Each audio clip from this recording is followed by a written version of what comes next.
Millions d'ossements mêlés ayant appartenu à des animaux qui ont péri dans un cataclysme. Le grand mammouth n'a pas succombé aux chasseurs de la préhistoire. Il a été fauché par une catastrophe naturelle. Au début du XXe siècle, des trappeurs sibériens découvrent le squelette gelé d'un animal gigantesque.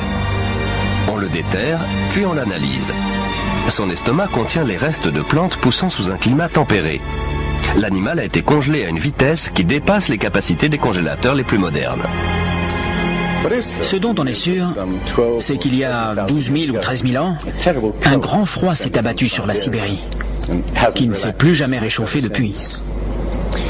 L'énigme des mammouths congelés en quelques heures a suscité quantité d'anecdotes, certaines véridiques, d'autres non, comme celle des steaks de mammouth servis à Fairbanks, en Alaska.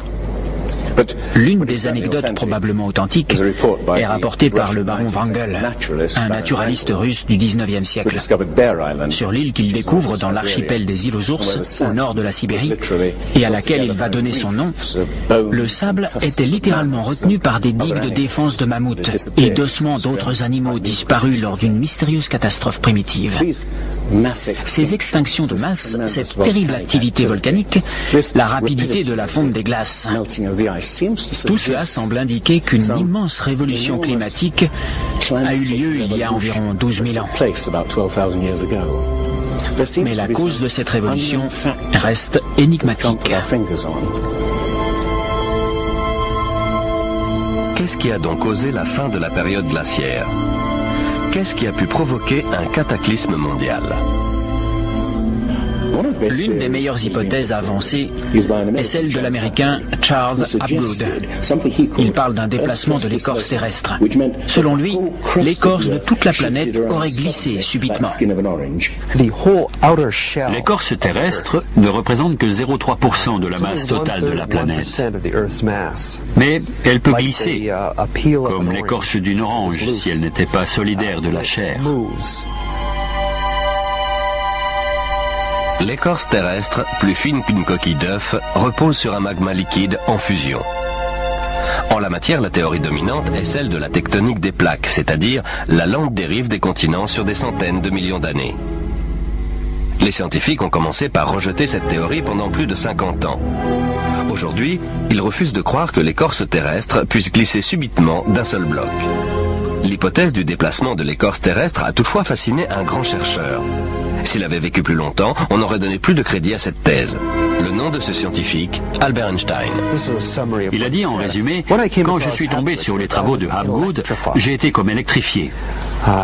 C'est une idée simple, mais qui pourrait expliquer toute une série de problèmes. Pour Hapgood, la question à poser était quel mécanisme a pu mettre toute l'écorce terrestre en branle? Et c'est Einstein qui a suggéré une réponse. À l'époque, l'énorme masse de glace qui se forme au pôle peut atteindre plus de 3 km d'épaisseur. Elle s'étend jusqu'au milieu du continent américain. Si ces milliards de tonnes de glace se forment de manière déséquilibrée, ils peuvent faire vibrer toute la planète, comme une roue quand on place un énorme poids sur son bord. Et cette vibration serait suffisante pour provoquer un glissement de l'écorce terrestre.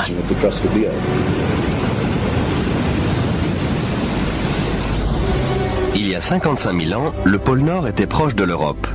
Mais il a brusquement glissé dans la baie d'Hudson au Canada. Vers 12 500 avant Jésus-Christ, il s'est à nouveau déplacé subitement vers un point situé à plus de 3000 km de sa position actuelle.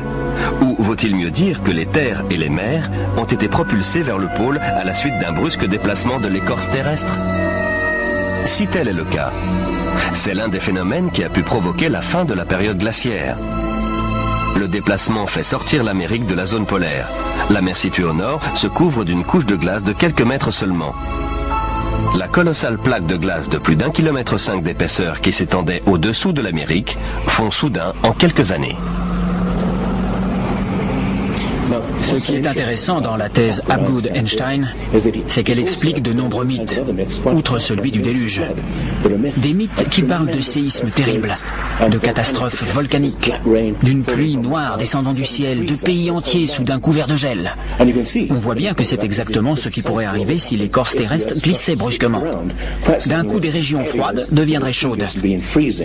Et des espèces comme le mammouth de Sibérie, qui a congelé en un rien de temps, seraient exterminées. Si un déplacement de l'écorce terrestre a réellement provoqué un déluge qui a anéanti toute une civilisation, où vivait cette civilisation? Les spécialistes avancent diverses hypothèses. L'île grecque de Santorin, détruite par une éruption colossale. La cité antique de Troie. L'île allemande de Helgoland, emportée presque tout entière par la mer du Nord.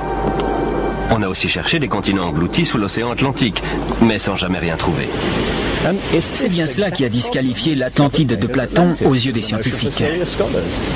Les océanographes ont dressé la carte des fonds marins de l'Atlantique et du Pacifique. Et il n'y a pas de continent disparu. Quoique... Platon décrit l'Atlantide comme une île-continent parcourue de montagnes et perdue au beau milieu d'un vrai océan. Le vrai océan est bien entendu l'océan planétaire. Ce n'est que plus tard qu'on a divisé les eaux en différents océans, Atlantique, Pacifique, etc. En réalité, il n'existe qu'un seul océan immense.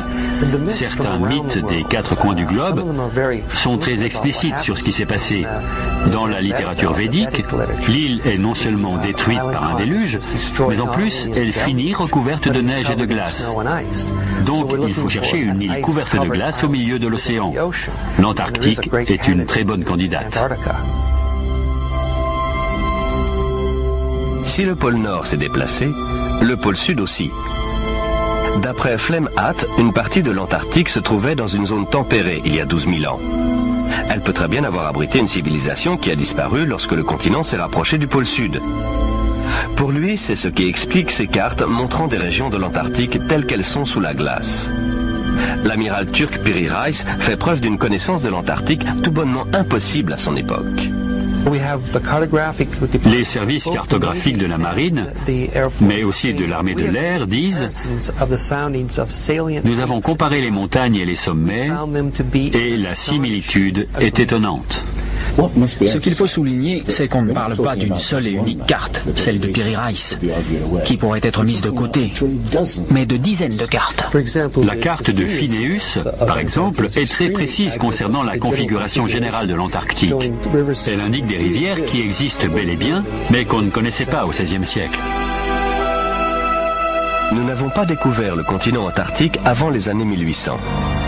Alors, comment des cartographes européens ont-ils pu le représenter des siècles plus tôt? La seule explication possible, d'après Flemhatt, est qu'ils ont copié des copies de cartes qui remontent à des lustres. À leur époque, ces informations n'étaient pas censées exister.